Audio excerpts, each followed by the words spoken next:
I am fucking mortified of heights, and I want to tell you why. So, my friends, how are you doing? I hope everyone's well. Welcome to my channel. If you follow my channel, you know that I have horrible nightmares all the time, and most of my nightmares involve heights. Either hanging off of something, or standing on the side of a building, or being on a roller coaster that just won't stop. I fucking hate heights. Let me tell you why I hate heights, because it's kind of a funny story and kind of a scary story at the same time. So, a couple years ago, I used to live in Edmonton, Alberta. I moved to Edmonton from Ontario because I was just bored here. My life wasn't going anywhere in my town. So I thought, you know what, I'm just going to get out of here, go to university, and get a job out west, you know? So that's what I did. I went and I got a job out west, and I found a job in a kitchen. And I was working in a kitchen, and I was doing a great job. And then one day, our kitchen manager got fired. And we got a brand new kitchen manager. And this guy was a total goofball, guys. He was a total goofball. And he was this big, fat, he was 6'8", fat as hell, complete slob. The guy had foot fungus, and he was a cook in the kitchen, so he would walk around in the kitchen bare feet, spraying his, oh, it was fucking awful, guys. But listen, this is what happened. One night, me and my sister, we both worked together at this restaurant. Me and my sister and a couple of the guys from the restaurant, we were gonna go to my apartment and have a party. We were gonna go have a little get together, because everybody was getting off at the same time. We were gonna go back to my house, have some drinks, play some beer pong, and just hang out, have a good time, you know? And then our boss overhears this, and he barges in, right? And this guy was a total loser, right? He was a total loser. And he barges in, and he says, oh, well, where's the party? And I'm like, there is no party, okay? So either way, he finds out that I'm having a party. And he comes up to me later on in the night and he says, hey Kyle, I'd really like to come to your party. And I said to him, I'm really not comfortable with that because you're my boss. I don't want my boss to be in my house at my party. So either way, he ended up strong-arming me big time. He ended up saying like, hey, well listen, you know, I'm your boss and I can make things better for you, or I can make things worse for you, or whatever. So basically, he strong-armed me and my sister into allowing him to come to the party. And nobody wanted him at the party. But I was like, you know what? I'm not going to tell my boss that he can't come. So he comes and he gets super loaded. Like stupid loaded, guys.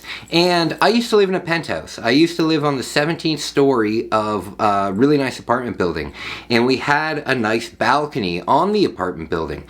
And we were all hanging out outside on the balcony, looking at the city and everything like that. And he comes out, he's loaded as hell, and he starts like fumbling all over the place. He starts tripping all over the place, and we're in a balcony, so it's dangerous. I don't want a 6'8" guy stumbling and falling over the balcony railing, right? So I tell him, I say, buddy, you need to cool it down. You're being dangerous. You're making me uncomfortable. I don't like it, okay? And then this is what he did. This is what the fucking guy did. Excuse my language. He picked me up, because he was much bigger than I was. And he picked me up like somebody would pick up their bride, you know? Or they'd pick up a child. Like, they'd pick them up in their arms like that. He picked me up like this, and he fucking put me over the balcony. He put me over the railing. Right? And he said, oh, well, do you trust me now? Do you trust me now? Do you still think I'm dangerous? And, so I was like, no, like, let me back on. So, right when I got back on, we pulled him into the living room. We kicked him out as soon as possible. We got him out. We called the cops. And then after everything, we were so furious at him because he almost killed me, right?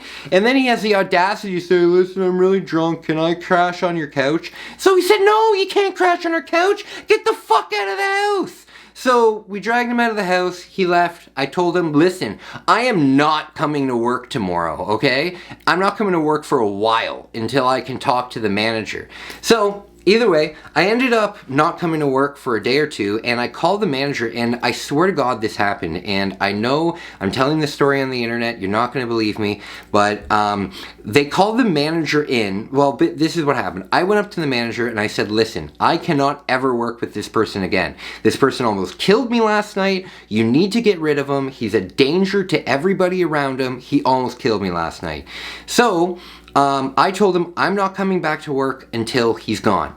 And they decided that it would be better to let me go than to let him go. That's the world we live in. But either way, that is why I'm scared of heights. I am so scared of heights because of that one stupid thing that guy did to me, hanging me over the corner of the balcony. Just like Michael Jackson hanging his baby over the balcony, that's what this guy did to me 17 stories up. So guys, I am mortified of heights. Most of my nightmares that I have all revolve around heights. The main one that I have is I'll be on like a little platform, maybe the size of like a sidewalk block, and then it just shoots up into the air like thousands and thousands of feet, and I'm just standing on this thing while it's wobbling, trying not to fall. Or another one that I have all the time is I will be on the outside window of like the Empire State Building or like a huge skyscraper, but I'll only have enough room to be like standing on the sill, and I can't do anything about it. I'll look down, I'll see the city streets with all the cars passing by. It's horrible. But the worst one, absolutely the worst one, is I keep having this dream where I'm in a jungle and like the Amazon rainforest, but there's this huge roller coaster in the jungle, and for some reason I get on it and then I just get stuck on the loop over and over again, and it never ends. Guys, I hate heights. I don't even go on the ladders at work. I tell them, they say, hey Kai, can you get that from the top shelf? I say, nope, sorry. And they say, what do you mean? That just, the ladder's right there. Nope, don't use the ladder. Fuck that. Not for me. Either way, guys, that's why I'm scared of heights. So I wanted to just give you a little insight on why it scares me so much. I had a really close near-death experience with heights, and now I just can't get over it. One thing that I am gonna do though is, you guys know that I'm going to Japan in a month. I'm going to Japan, and one thing that I really want to do is I want to get over my fears. I want to get over my fear of heights. I want to get over my fear of roller coasters. Yeah, I want to get over it. So, while I'm in Japan, I am going to be going to the top of these huge towers. I'm going to be doing so much photography. I'm going to be going to the top of Tokyo Tower. I'm going to be going to basically any tower that has an area where you can stand at the top. I'm going to go because I really, really want to get rid of this fear because it drives me nuts. I only live on the second story, I only live on the second floor of my apartment building, and it still makes me worried about the height, even though it's only one floor. Either way, guys, thank you so much for watching my video. I really appreciate you, every one of you, all the new subscribers. Thank you so much, and